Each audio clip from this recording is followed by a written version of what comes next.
आवश्यक नहीं महापुरुष जन्म ले महलों और दुमहलों में, चांदी की चम्मच मुख में हो या पड़े ना कष्ट कसेलों में, वन प्रांतर की कुटियाओं में, झोंपड़ियों झुग्गी चालों में, महापुरुष जन्म ले लेते अनपढ़ किसान और ग्वालों में।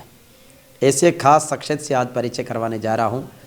न्यायाधीश श्री हरसुख राम जी पूनिया, जो राजस्थान के नागौर जिले के रियाबड़ी उपखंड क्षेत्र के धामणिया गांव के निवासी है और ग्राम पंचायत है बगड़। धामणिया से आदरणीय भारमल जी और रुक्मणी देवी जी की संतान के रूप में जन्म लेकर राजस्थान की न्यायिक सेवा का मान बढ़ाया। कई जिलों के न्यायाधीश रहे, राजस्थान की विधानसभा के सचिव रहे और शिक्षा, प्रशासन, राजनीति, सामाजिक क्षेत्र की महान दिग्गज हस्तियों के साथ कार्य करने का सौभाग्य प्राप्त किया है।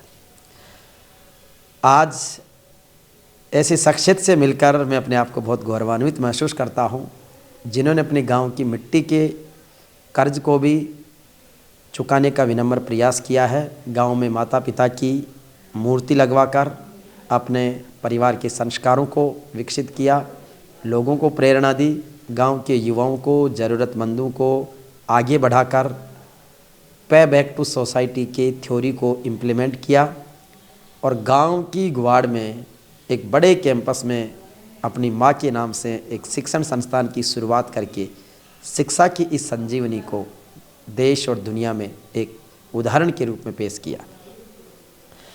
सर, बहुत सारा स्वागत, अभिनंदन, बहुत सारी बातें जो आपसे करनी है। किस रूप में अपने आप को पाते हैं, उस ईश्वर का शुक्रिया, माता पिता का, गांव का, आपकी योग्यता, कर्मठता, तो अपने आप को ऐसी सारी विशेषताओं से पाकर क्या कहना चाहेंगे? मैं तो यही कहूँगा कि जिस रूप में और जिस तरह से जिन परिस्थितियों में मेरा जन्म हुआ और मेरा बैकग्राउंड, तो मेरे माता पिता बिल्कुल अशिक्षित थे और उन्होंने हिम्मत करके मुझे अच्छी शिक्षा दिलाने की कोशिश की। मुझे स्कूल, कॉलेज और जयपुर विश्वविद्यालय में प्रवेश दिलाया और वहाँ से मैंने अंतिम डिग्री LLM की ली और 1974 में मुझे न्यायिक सेवा में प्रवेश का मौका मिला और उस न्यायिक सेवा में राजस्थान की जो 1974 की RJS की परीक्षा हुई, उसमें मेरा प्रथम स्थान रहा। मेरा हमेशा एक ही ध्येय रहा कि मैं ईमानदारी से काम करूं, पवित्रता पर कोई आँच नहीं आवे और मैं जितना लोगों का भला कर सकूं उसमें कोई कोर कसर नहीं छोड़ूं। ये ध्येय रहा है। ईश्वर को हमेशा मन में, दिल में रखकर आगे बढ़ने की कोशिश की। निश्चित रूप से ईमानदारी और सिद्धांत और शुचिता इनके जीवन का बहुत बड़ा एक उपलब्धि है और उस उपलब्धि से बहुत से लोग प्रेरित हैं। और आपने अपने सेवा काल में अपने अधिकार क्षेत्र में 1100 से अधिक व्यक्तियों को सरकारी सेवा में अनुग्रहित करने का बहुत बड़ा अवसर पाया है। ईमानदारी पूर्वक काम करना सरकारी सेवा में एक चुनौती है, लेकिन आपने उस चुनौतियों को अवसरों में बदला है। सर, जब न्यायिक सेवा में आप आ गए, राजस्थान के कौन कौन से ज़िलों या इलाकों में आपको एक न्यायिक अधिकारी के रूप में, एक हॉनरेबल जज के रूप में काम करने का अवसर मिला? मैंने वैसे तो न्यायिक सेवा में 40 साल तक सेवा दी है। उसमें मुख्य रूप से जो ज़िले जहाँ मैंने सेवा दी है उसमें जैसलमेर, जालौर, पाली, बाड़मेर, ये पश्चिमी ज़िले भी शामिल हैं। इधर गंगानगर, बीकानेर, हनुमानगढ़, ये क्षेत्र भी शामिल है। उधर अलवर, भरतपुर, धौलपुर, वहाँ भी सेवा दी है। और कोटा, आपके उदयपुर, झालावाड़, इन क्षेत्रों में भी सेवा दी है। ख़ास तौर से सबसे ज़्यादा मेरा सेवा का मुझे अवसर मिला जयपुर में, जहाँ मैंने करीब 10 साल तक सेवा दी है। तो और अंतिम रिटायरमेंट आपका? अंतिम रिटायरमेंट मेरा 30 नवंबर 2009 को डिस्ट्रिक्ट जज भीलवाड़ा के पद से रिटायरमेंट हुआ और उसके बाद में मैं यहाँ पर सेवा दे रहा हूँ, लोगों की सेवा में और समाज की सेवा में और गांव के और आसपास के लोगों के हर दुख दर्द में मदद करता रहता हूँ। सर, रिटायरमेंट के बाद आपने गांव की ज़िंदगी को चुना है, गांव के लोगों के बीच रहने का, जबकि सेवा काल के दौरान सदैव आप अलग अलग इलाकों में पदस्थापित रहे हैं। तो वापस से गांव से जुड़ना, गांव में आकर स्कूल खोलना, गांव के लोगों के लिए कुछ नए नवाचार करना, विकास के कामों पर विजन रखना, युवाओं को मार्गदर्शन करना, तो कहीं ऐसा नहीं लगता कि रिटायरमेंट के बाद आदमी अपना एकांत लाइफ या अपनी एक आनंद की जीवन जीना चाहता? आप तो सेवा काल से भी ज़्यादा कार्यों का भार संभाल रहे हैं। ये बात सही है कि जितना व्यस्त सेवा में नहीं रहा, उससे ज़्यादा व्यस्त रहता हूँ रिटायरमेंट के बाद। और रिटायरमेंट के बाद मुख्य रूप से जन सेवा का काम ज़्यादा रहा है, लेकिन मैं किसी पद के लालच में सेवा नहीं कर रहा हूँ। मैंने मेरी ज़िंदगी में कोई चुनाव नहीं लड़ा और न मैं लड़ने का इरादा रखता हूँ। केवल जो जिनको आवश्यकता है, जिनको मदद की आवश्यकता है, जिनको सहयोग की आवश्यकता है, जिनको कानूनी राय की आवश्यकता है, उसमें निस्वार्थ भाव से उनकी मैं हर जगह सेवा करता रहता हूँ। और जो भी समाज के आवश्यक काम हैं या ज़रूरी काम है या जो उनके नशे पते की और अपराध प्रवृत्ति की जो बीमारी है, उसको दूर करने का प्रयास करता रहता हूँ। और मैं सोचता हूँ कि ये 24 घंटे मेरे लिए कम है, अगर ये दिन 36 घंटे का होता तो और अच्छा रहता। तो निश्चित रूप से समय भी जिनके लिए कम पड़ जाए, ये कार्य करने की एक शैली है। सर, 40 साल के न्यायिक सेवा काल में जीवन की बहुत सारी उपलब्धियां हैं, अनगिनत उपलब्धियां हैं। कुछ खास उपलब्धियों का जिक्र आप करना चाहेंगे जिससे युवा पीढ़ी प्रेरणा ले सके? एक तो जीवन में आगे बढ़ने के लिए आवश्यक है कि आपकी दिनचर्या सही रहे, अनुशासित आप रहें और आप टाइम पर उठें, टाइम पर काम करें, नहाना धोना, एक्सरसाइज करना, घूमना, ये भी अपने जीवन का अंग बनाएं। और फिर ऐसी लगन होनी चाहिए कि जो आपको हासिल करना है उसके लिए आप तन मन धन से लग जाएं और उसमें ईश्वर की मदद हमेशा रहेगी और उसमें कामयाबी मिलेगी। आप सर जब राजस्थान विधानसभा के सचिव रहे तो जनप्रतिनिधियों से, विधायकों, मंत्रियों, मुख्यमंत्री से विशेष रूप से आपका संवाद परिचय रहा है। तो राजनीति में किस रूप में देखते हैं कि जो बदलता स्वरूप है लोकतंत्र का और जनप्रतिनिधियों का, वो कैसा होना चाहिए? राजनेताओं का जो मकसद है जनता के प्रति वो फैज़पुल रहें, उनकी ईमानदारी से सेवा करें और उनके हर सुख दुख में भागीदार बने।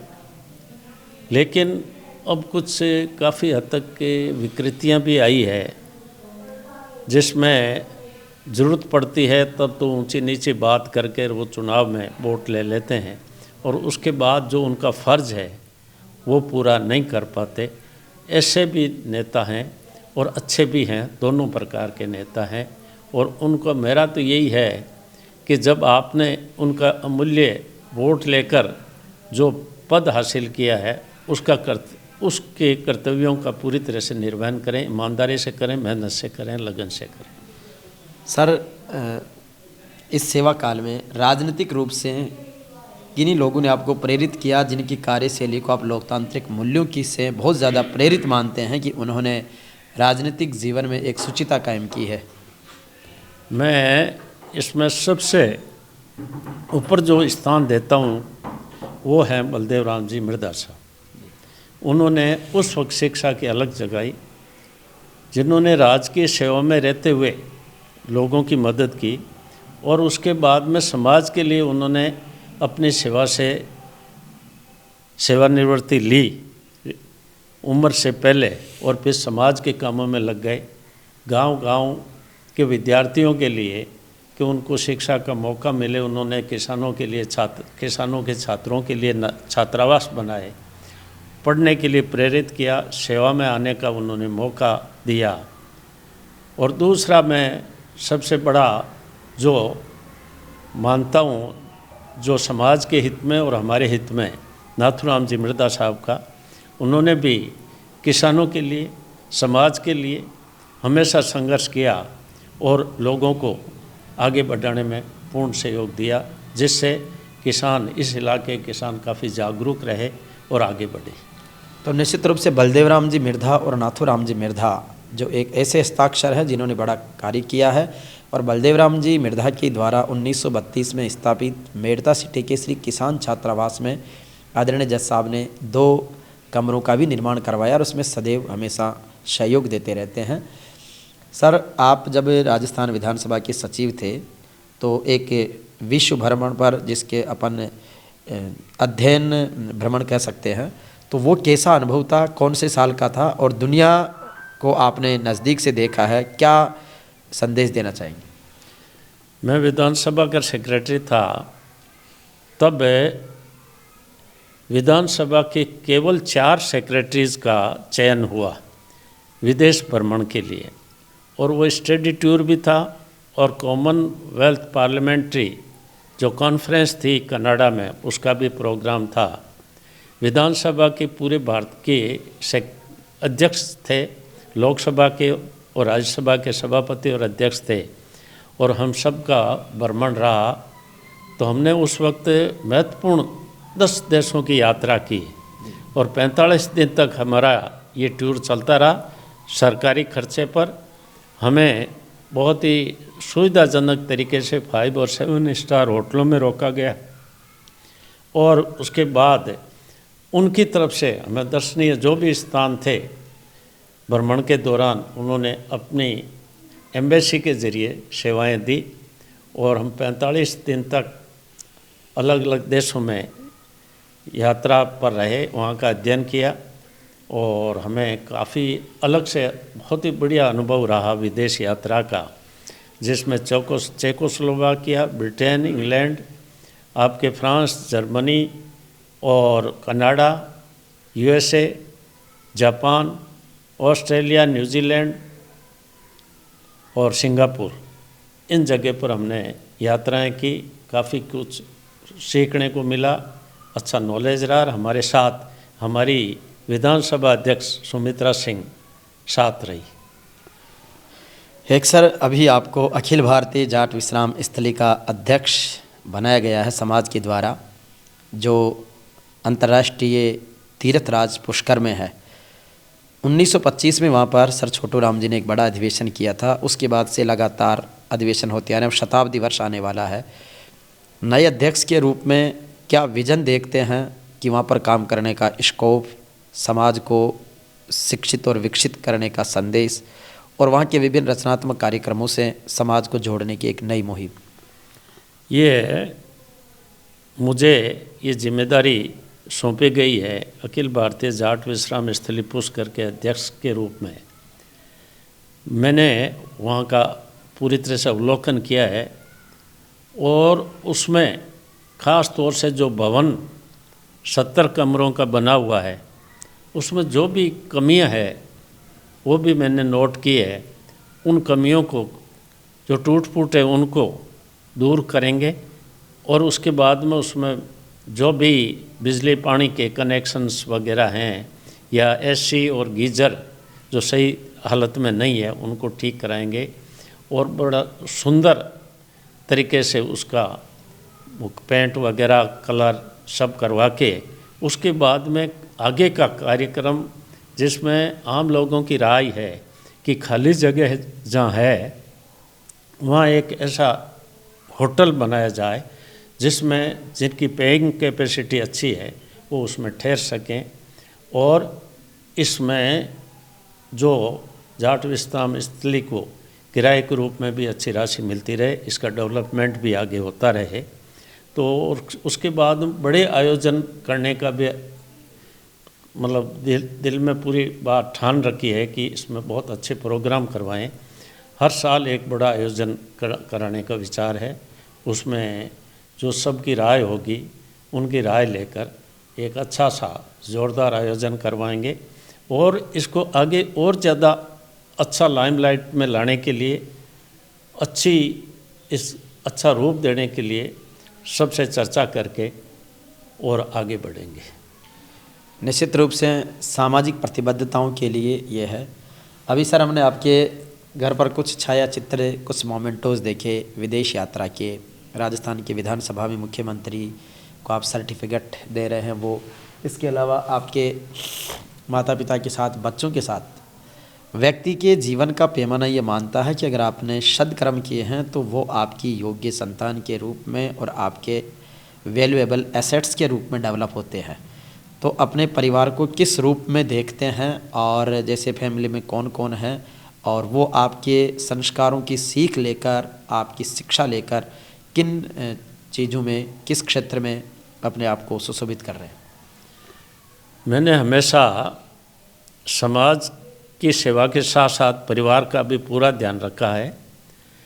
तो पूरी कोशिश की है, उनको घर पर भी मैं पढ़ाता था और भी अच्छी शिक्षा दिलाने का प्रयास किया। इसी की बदौलत आज मेरी बेटी डिस्ट्रिक्ट जज जयपुर में लगी हुई है और मेरे दामाद भी हाई कोर्ट के रजिस्ट्रार हैं।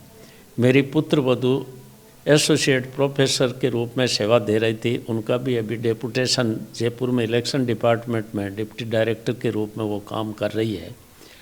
मेरे दो इते सब फर्स्ट अटेम्प्ट में क्लेट की परीक्षा देके अच्छे अंकों से उत्तीर्ण होके, और वो दोहिता जो अनिरुद्ध सिंह है उसने नेशनल लॉ यूनिवर्सिटी दिल्ली से पास आउट कर लिया 5 साल का कोर्स। सेकंड नंबर में जो दोहिती है वो नागपुर नेशनल लॉ यूनिवर्सिटी में स्टूडेंट है, और तीसरे नंबर में जो मेरा पोता है उसने भी क्लेट क्लियर करके उसका भी मेरिट में अच्छा स्थान है, उसका भी नागपुर सिलेक्शन नागपुर में ज्वाइन करने की संभावना है, जिसका सेशन अप्रैल से शुरू होगा। सर सभी को आपने कानून की पढ़ाई का ही पाठ पढ़ाया है, अलग से किसी क्षेत्र में भेजने के लिए प्रेरित नहीं किया, या उनकी रुचि उस रूप में बनी रही?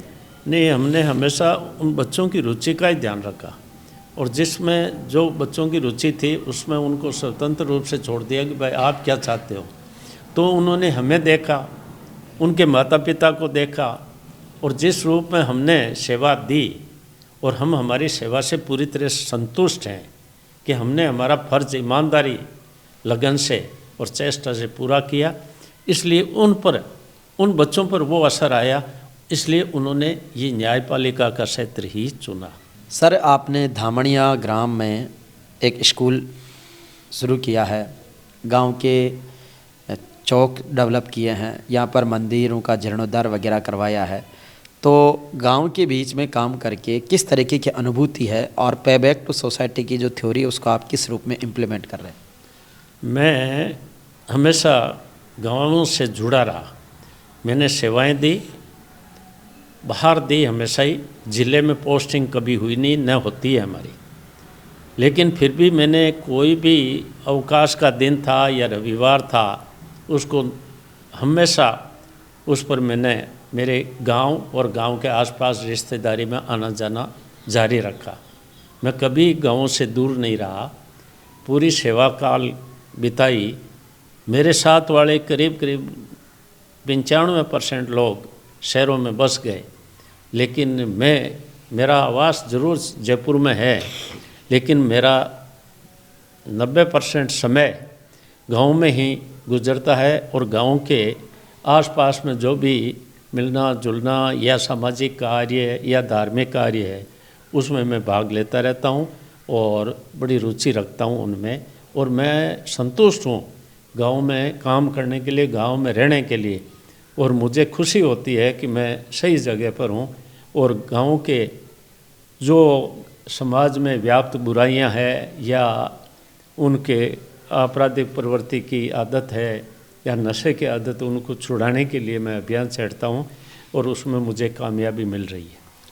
अभी सर धामणिया गांव के कुछ नवाचार या कुछ आपके जो निर्माण कार्य है उनके बारे में बताएं। अभी हमने देखा कि यहाँ पर किसी तरह की पानी की गंदगी नहीं है, मतलब वाटर हार्वेस्टिंग सिस्टम का आपने इतना अच्छी तरह बनाया। जो वाटर का डिस्पोजल है, चाहे वो नहाने धोने का है, लेट बाथ का है, उसको किस तरीके से एक नवाचार के रूप में लिया?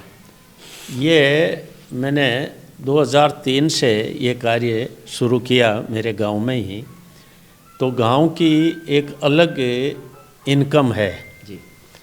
करीब 6-7 लाख रुपए हर सालाना हमें हमारे गांव की जो सहकारी खेती है उससे इनकम हो जाती है, और वो गांव के डेवलपमेंट के लिए ही लगाते हैं जो सरकार नहीं कर पाती।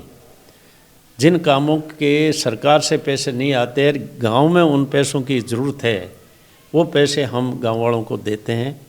और गांव में सबसे पहले मैंने ये कहा कि गंदगी बड़ी चीज़ है, तो गांव में जाते हैं तो जगह जगह गंदे नाले और है, गंदगी, बदबू, मच्छर, मक्खी। तो इससे निजात पाने के लिए मैंने यहाँ पर हर घर के सामने गड्ढे खुदवा के, और जो नहाने धोने का गंदा पानी है उसमें गड्ढे में चला जाता है, और उसमें हम और ऊपर से पत्थर डाल देते हैं जिससे वो काई नहीं जमती और पूरा पानी सूख जाता है। तो कभी वो गड्ढा भरा ही नहीं जाता, हमेशा ही जो भी पानी उस गड्ढे में जाएगा वो ज़मीन के अंदर सूख जाएगा। तो ये गांव में जिसकी आर्थिक स्थिति कमज़ोर है या दूसरे जो पैसे लेना चाहें, हमने पैसे दे दे के ये गड्ढे खुदवाए हैं।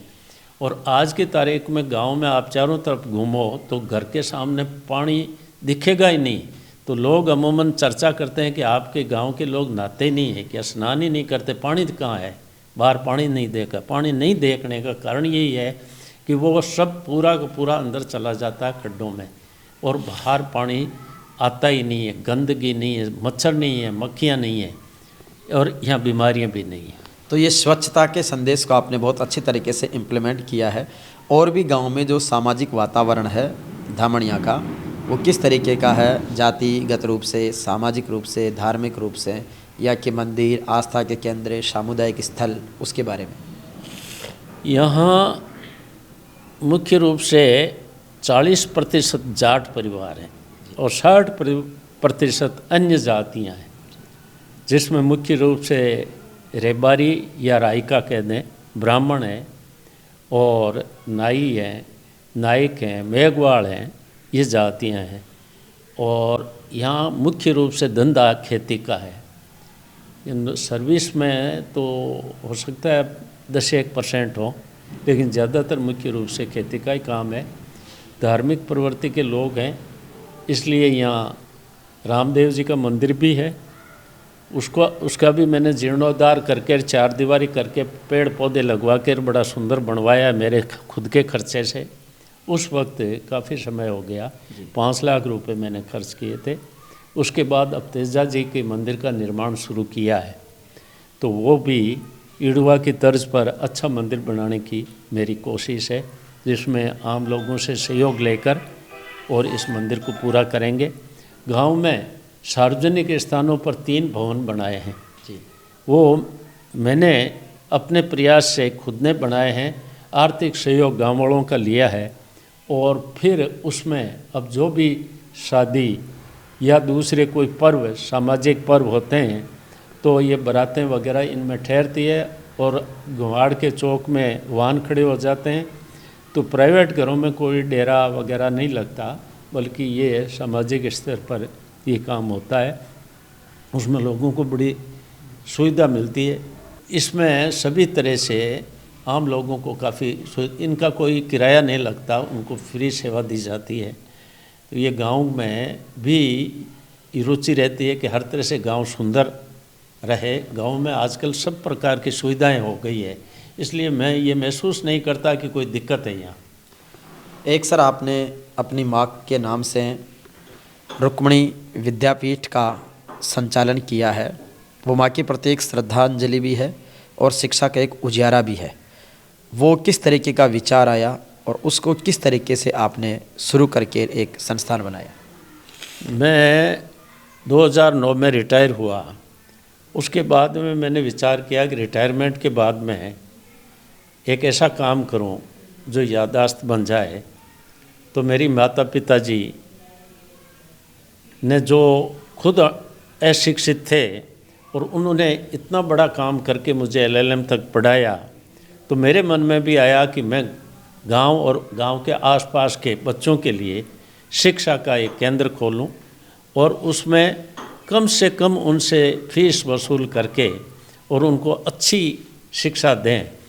तो ये 2013 से हमने ये विद्यालय स्टार्ट किया और इसका नाम रखा मेरी माताजी के नाम रुक्मणी विद्यापीठ। और इसमें पहले और दूसरे और तीसरे साल में भी इतनी छोटी स्कूल से राजस्थान में 2 मेरिट में आए।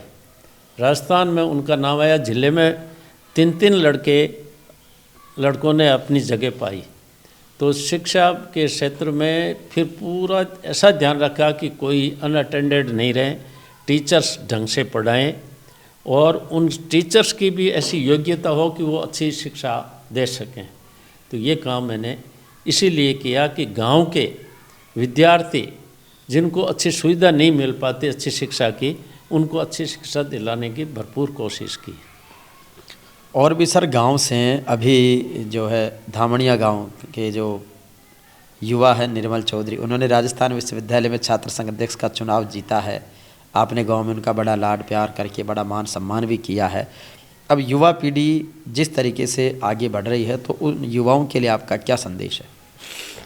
युवाओं के लिए ख़ास तौर से संदेश तो मुख्य रूप से एक ही है कि अपने जो काम है मुख्य रूप से पढ़ाई का, उसमें पूरी तन्मयता से लगे रहें और अच्छे अंकों से हर परीक्षा में सफल हों। दूसरा ये है कि आजकल नई पीढ़ी में जो ख़ास तौर से स्टूडेंट कॉलेज के हैं, उनमें अपराध प्रवृत्ति और नशे की प्रवृत्ति बढ़ती जा रही है, उस पर नियंत्रण रखा जावे। अन्यथा ये अपना भविष्य बिगाड़ के और ये बहुत ही इनका दूरगामी दुष्परिणाम होगा कि वो गलत रास्ते पर चले जाएं। तो यही है कि वो अपनी जगह पर पढ़ाई करें, अनुशासित रहें और जो ध्येय है उसमें उनके अच्छे आचरण के साथ में अपना जो ध्येय है उसको पूरा करें। एक सर आपने अभी ईडवा में वीर तेजा जी का मंदिर या किसान जाट छात्रावास मेड़ता में कमरों का निर्माण, आपके जहाँ आप पढ़े वहाँ डांगावास में आपने स्कूल में सहयोग किया और कई सारे ऐसे सहयोग हैं जो आप करते रहते हैं। हमारे राला बाबा धाम पर आप पधारे थे ऑनरेबल गवर्नर सत्यपाल मलिक साहब के साथ। सामाजिक कार्यक्रमों को, सामाजिक संगठनों के और जो समाज के संस्थान है उनके संचालन के लिए आप क्या मैसेज देना चाहेंगे? सामाजिक संगठन के जो संस्थान है वो अगर मजबूत हों तो हमारा समाज, हमारी नई पीढ़ी उनकी पालना में उनके दिमाग में एक बात आएगी कि सही रास्ता ये है। तो उन बुरे व्यसनों को, अपराध प्रवृत्ति को छोड़कर और अच्छे नागरिक के रूप में वो जनता के सामने, समाज के सामने आएंगे और समाज में व्याप्त जो भी कमियां हैं उन बुराइयों को, कमियों को वो सही दुरुस्त करने का प्रयास करेंगे। आखिर में सर, हम टीम जेवीपी मीडिया ग्रुप की तरफ से समाज के सकारात्मक और विशिष्ट उपलब्धि वाले लोगों को जन जन तक परिचय करवाने के अनुसार शिक्षा, संस्कार, संस्कृति और लोक आस्था के केंद्रों को विकसित करने के लिए एक ये डॉक्यूमेंट्री का प्रोफाइल वीडियो का एक सिलसिला हमने शुरू किया है। आप किस रूप में देखते हैं और आपकी शुभकामनाएं? आपने ये बीड़ा उठाया है और इसमें निश्चित रूप से कोई आय का ध्येय नहीं है, बल्कि ये भी एक मुख्य काम आपका समाज सेवा का है। सामाजिक संगठन मजबूत हो, समाज में व्याप्त बुराइयां दूर हो और समाज आगे बढ़े, अच्छी शिक्षा लें, अच्छे आचरण रखें, यही आपका ध्येय है। और ये मैं तो ये आपके इस जो मिशन है आपका, उसमें आपको पूरी तरह से सफलता मिले, आप आगे बढ़ें और जन जन तक ये आपकी मीडिया ग्रुप समाज की सेवा करता रहे, यही मेरी मनोकामना है। तो ये थे ऑनरेबल जज साहब हरसुख राम जी पूनिया, जिनका जीवन दर्शन हमने देखा, समाज के लिए संदेश, समाज के लिए किए गए कार्य और अपने दृढ़ निश्चय के साथ कार्य करने का अगर भाव हो तो जीवन के हर क्षेत्र में आप सफलताएं निश्चित रूप से पा सकते हैं। फिर मिलेंगे एक ऐसी किसी खास शख्सियत के साथ।